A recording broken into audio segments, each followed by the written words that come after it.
জাতীয় নাগরিক পার্টি এনসিপির আয়োজনে মাসব্যাপী জুলাই পদযাত্রা শুরু হয়েছে শহীদ আবু সাঈদের কবর জিয়ারতের মধ্য দিয়ে।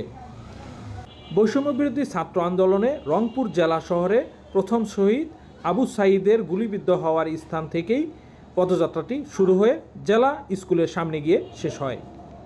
1 জুলাই মঙ্গলবার সন্ধ্যা 7টার দিকে শুরু হওয়া এই পদযাত্রায় হাজারো মানুষ অংশ নেন। পদযাত্রায় অংশ নেওয়া নেতাকর্মীরা নানা স্লোগানে পুরো এলাকা মুখরিত করে তোলেন। রংপুর জেলা ছাড়াও আশেপাশের জেলার নেতাকর্মীরাও এতে অংশ নেন। এর আগে বিকেল 5:30টার দিকে গাইবান্ধা জেলা শহর থেকে জুলাই পদযাত্রার অংশ হিসেবে রংপুরে আসেন নেতাকর্মীরা। পরে সন্ধ্যায় রংপুর শহরের পার্ক মোড় থেকে পুনরায় পদযাত্রা শুরু করা হয়। নতুন বাংলাদেশ তৈরিতে পদযাত্রা কর্মসূচিতে তাদের দাবিগুলো পুনরায় প্রতিধ্বনিত হয়।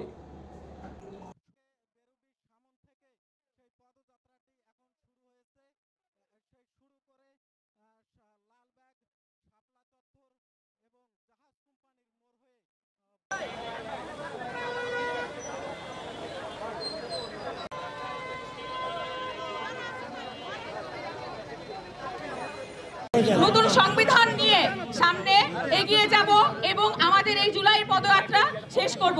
আজকের এই জুলাই পদযাত্রার জন্য সফল হওয়ার জন্য রংপুরের যে সকল উইং কাজ করেছে তাদের সবাইকে আমি ধন্যবাদ দিতে চাই।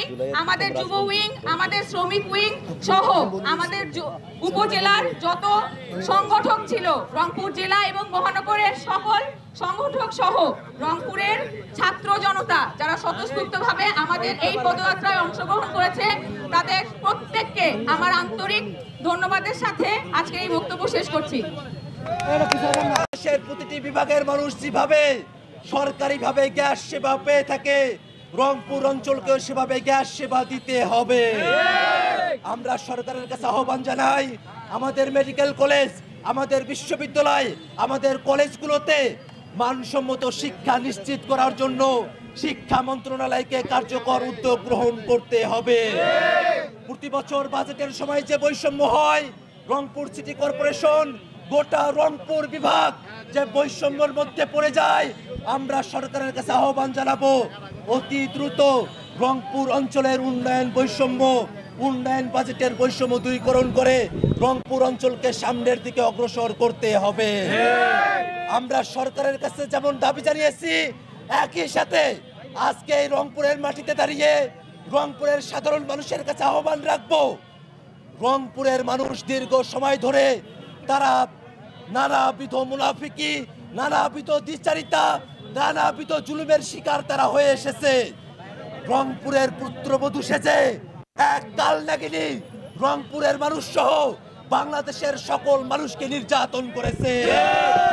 রংপুরের পুত্রবধূ নামক সেই কাল নাগিনী খুনি শেখ হাসিনাকে দেশে ফিরিয়ে নিয়ে এসে উপযুক্ত শাস্তি কার্যকর করতে হবে।